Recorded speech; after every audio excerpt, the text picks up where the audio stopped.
다음은 국민의 기본권 실현과 관련된 입법 또는 판례래요.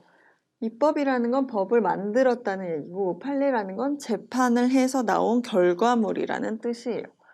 그래서 기억 디귿에 대한 설명으로 적절한 것을 찾는 문제인데요. 먼저 첫 번째 사례를 보면 국회는 최저생활 보장과 자활, 스스로 일어서는 거에 필요한 급여, 돈을 줬다는 얘기죠. 제공하는 국민기초생활보장법을 제정했대요. 제정은 만들었다는 뜻이에요. 국민들이 적어도 이만큼 수준은 살자, 이렇게 살게 하기 위해서 돈을 주는 법이 바로 사회권과 관련된 얘기죠. 두 번째, 헌법재판소는 주거 목적의 1인 1가구 1주택의 장기 보유자에 대해서도 종합부동산세를 부과한 것은 주택 보유자의 재산권을 과도하게 침해하는 것으로 결정했대요. 무슨 말이냐면은 이제 우리나라가 집값이 너무 비싸다 해서 집이 있는 사람에게 세금을 많이 내라고 했어요. 그런데 이제 집 가진 사람한테 세금을 많이 걷는 건 좋은데 집이 하나밖에 없는 사람에게까지 너도 많이 내. 집 가졌으니까 많이 내. 라고 하는 거는 이 사람 나 살기 위해서는 그래도 하나는 있어야 되는데 나는 이거 집값 올리려고 집을 많이 산 게 아니라 그냥 내가 살으려고 산 거다. 라고 해서 얘에 대해서까지 세금을 많이 내라고 하는 건 얘의 재산권을 침해하는 걸로 결정했다는 얘기예요. 기본권을 침해하면 안 되죠. 제한하는 건 돼도 침해는 안 돼요. 침해하는 걸로 결정했다는 얘기는 이 법을 없애기로 했다는 뜻이에요. 왜? 기본권을 제한할 수 있어도 본질적 내용을 침해해서는 안 된다고 했었죠.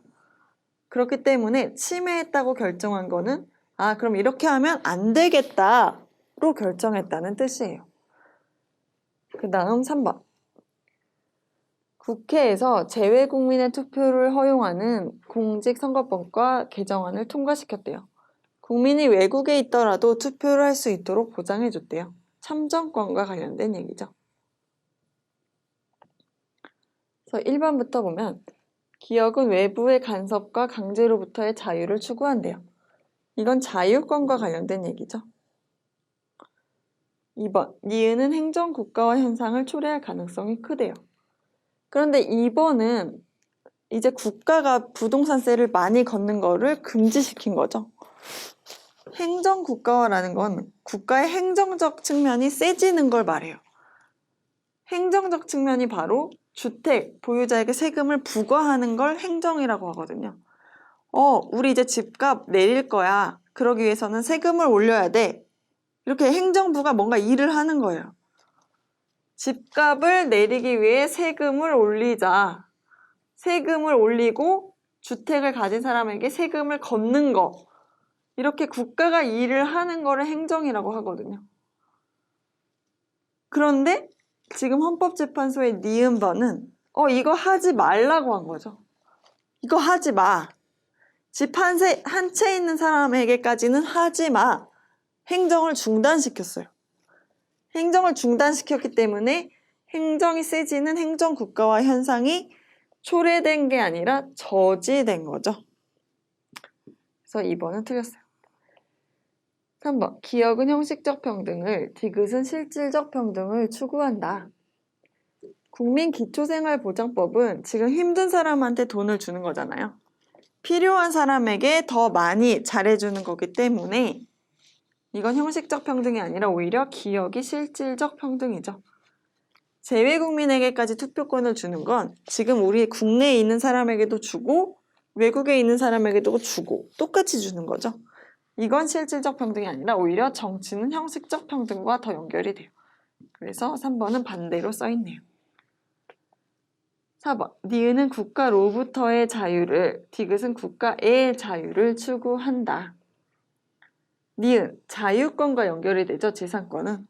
내가 주택을 가질 권리와 연결이 되는 거잖아요. 그래서 국가로부터의 자유, 맞는 말이고요. 디귿, 참정권은 국가에 대한 자유, 맞는 말이에요. 5번, 디귿에서 추구하는 기본권은 니은에서 추구하는 기본권의 선행에서 보편화되었다. 자유권과 참정권 중 누가 더 먼저 있었냐라고 볼 때 자유가 더 먼저 있었겠죠. 자유가 있고 사람들이 자유로워지니까 이걸 바탕으로 정치에도 참여하게 됐다. 이렇게 보는 게 역사적으로 자연스러운 순서겠죠. 그래서 5번은 틀렸어요. 그렇기 때문에 가장 적절한 건 정답은 4번이 되겠습니다.